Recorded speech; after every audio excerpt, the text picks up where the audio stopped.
Ito ang honest review ng Hero Hank 160R 4B. Maganda nga ba ang 160R 4B o pangit?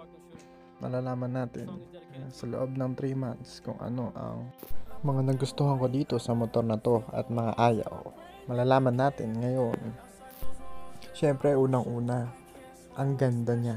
Ang ganda ng forma at ang astig. Pangalawa, sa nagustuhan ko dito, napakatibay nito, no? Mga plastic nito napakakunat. Paano ko nga ba nasabi, no?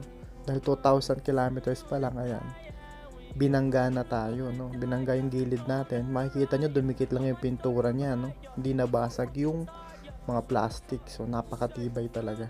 Ayan yung tornilyo, no? Pinalitan ko na rin yan dahil gawa ng yan yung natamaan, no? Pero wala nabasag. Ayan, nayupi lang ng konti. Pero walang basag dyan. Talagang nawala lang yung tornilyo na yan. So, ayan, napalitan ko. Kaya napatunayan na high quality rin talaga ang pagkakagawa. Nabangga, pero talagang tibay niya, ang tigas. At yung mga screws niya, andyan pa rin, intact pa rin. May isang screw lang na natanggal, di ko na nakita. Pero bukod sa mga gas-gas, walang major na nasira, no? Nung binangga tayo. So, ayan, natumba lang. Gas-gas na tumba, kaya I suggest kung kukuha kayo, lagyan nyo na agad din ng crash guard. Bukod dyan sa engine guard na yan, syempre di pa rin maiwasan yung gas-gas sa tangke kasi ano pa rin, sayad pa rin yung tangke pag bumagsak, no? So, ayan, no? Meron na rin akong nakuhang pasadya ng top box. Yan, nagpasadya lang ako, 2.5 yan. Pagpapasadya, hindi ko na pinaalis yung handlebar para meron pa rin hawakan bukod dun sa lalagyan niya ng top box. Yan pala ay 45 liters na top box, no? So ayan, pinasadya ko lang yan, 2.5. So pwede na, sulit na rin dito sa amin, no? Malapit lang. Tapos ayan, yun naman, nakadalawang change oil na ako dito. Yung unang change oil ko is yung sa 600. Tapos since wala pa yung normal na o kaya yung original na langis nito, ang ginamit ko muna is yung Honda na 10W30, no? Yung Honda na pang 4-stroke nila.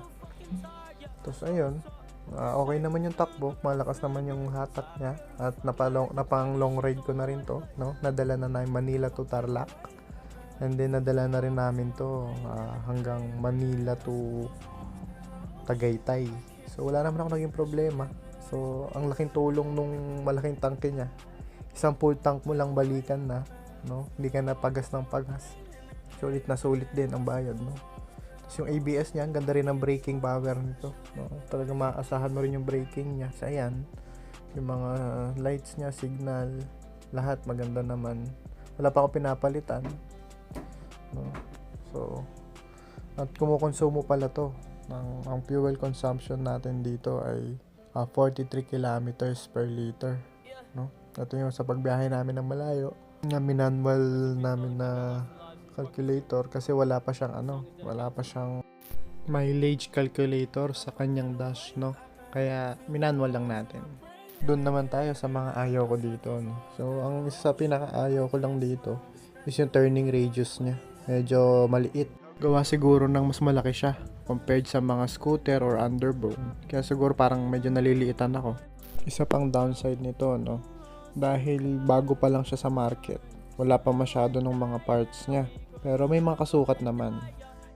Kagaya nung oil filter nito. Ang oil filter na gamit ko is yung sa Badya. Since kasukat naman daw, sabi nung sa Asa. So, pwede na rin yun. And also, kagaya nung sa top box bracket natin, no? Yung top box bracket natin, kailangan mo pa magpasadya para malagyan, no? Medyo na-hassle din ako doon. Naghanap ako, nagsasadya ng bracket para makabitan ng top box.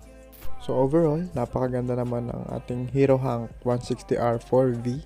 So, pang daily, pamasok, pang long ride, okay na okay siya, no? So, napakatibay since gawang India, no? Hero brand. Kaya sulit na sulit din ang pera niya dito.